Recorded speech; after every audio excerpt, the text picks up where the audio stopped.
Ideas are crap because I get 10,000 emails a week from people that want me to invest in their companies, and they tell me that they have the greatest idea of all time. Everybody in here has an idea. The amount of times somebody comes up to me and goes, oh, I had the Uber idea before it happened. Great, what do you want, a cookie? Like ideas are completely worthless unless you execute against those ideas. And you can sit here and tell me what your purpose is, but unless you go and execute against it, it's no different than something like an idea, which is completely meaningless without fundamental execution. What's the hardest thing about being a CEO and trying to get an organization to change, culture change? It's lonely. It's hard. Yeah. You know, being a CEO is hard. You know, especially when it's your business. You know, if I'm a CEO in corporate America, I'm a hell of a lot more interested because even if you fail, you still get enormous cash bonuses on your way out. So that's interesting. Yeah. That I like. Yeah. Being an entrepreneur of an independent company like myself is if I stink, we go out of business. And you don't get the bonuses and you don't get the accolades. And, you know, my business, my life is predicated on headaches. You know, 20 minutes before I got here, I was in my hotel room here. It's so beautiful here. I don't know if you saw the ocean. It's gorgeous. Everyone's having a good time. There's candy for days in the back room. And what am I doing? I'm in my room dealing with 4 major headaches, problem after problem after problem. Plus, I'm an HR-driven CEO, so I like to get into the muck. So, you know, meaning like I really fundamentally care about their opinions on, you know, I'm really the head of HR.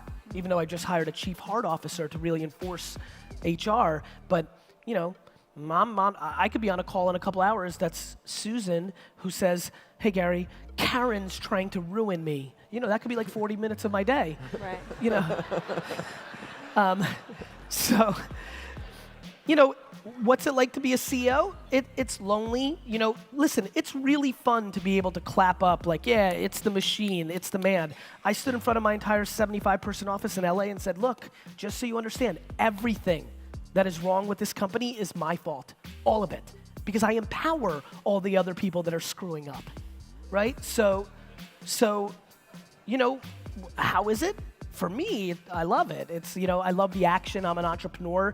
It's my oxygen. I couldn't do anything else. I've never worked for anybody else. I don't know another gear. It's my DNA.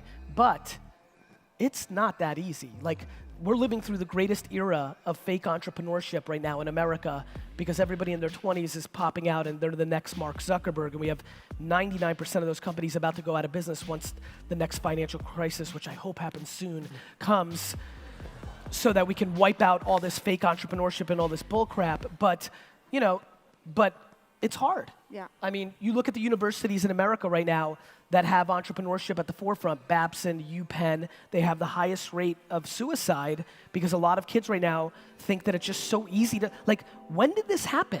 When did everybody just think they can build $1 million business just because you live in America and you're 24 and you have a hoodie? There's a stunning conversation because entrepreneurship is very Americana. It's very hot right now. But being a micro industry celebrity, it's crazy to me how much the entrepreneur is being put on a pedestal. I'm feeling it enormously.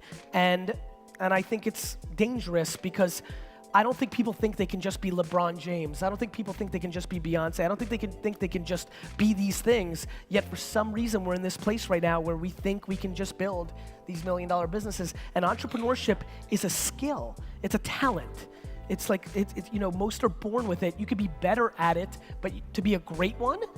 And then we have a crazy conversation around income. Like the fact that the bottom of the 1% earners in this country make $400,000 a year, yet all these 20-year-olds think that $1 million a year is like the baseline for like maybe being in the game. We are just completely in outer space right now on this conversation. How can this audience use empathy in their daily business? I think empathy is the greatest trait that I was gifted by my mother, and I use it every day.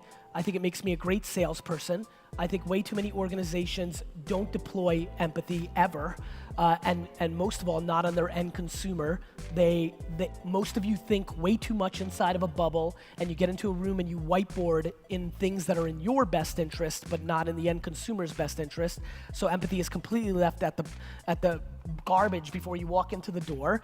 And for me, I try to run my organization and my offerings, and when I sold wine, and when I sell books, and when I sell client services, and whatever I do for the rest of my life, my goal is always, how do I deploy 51% of the value of this transaction to the other party? And I use empathy. I try to understand why. This organization needs to take a step back and understand why nobody in America knows what a credit union is. That would be the first step to a lot more money made for everybody in this room.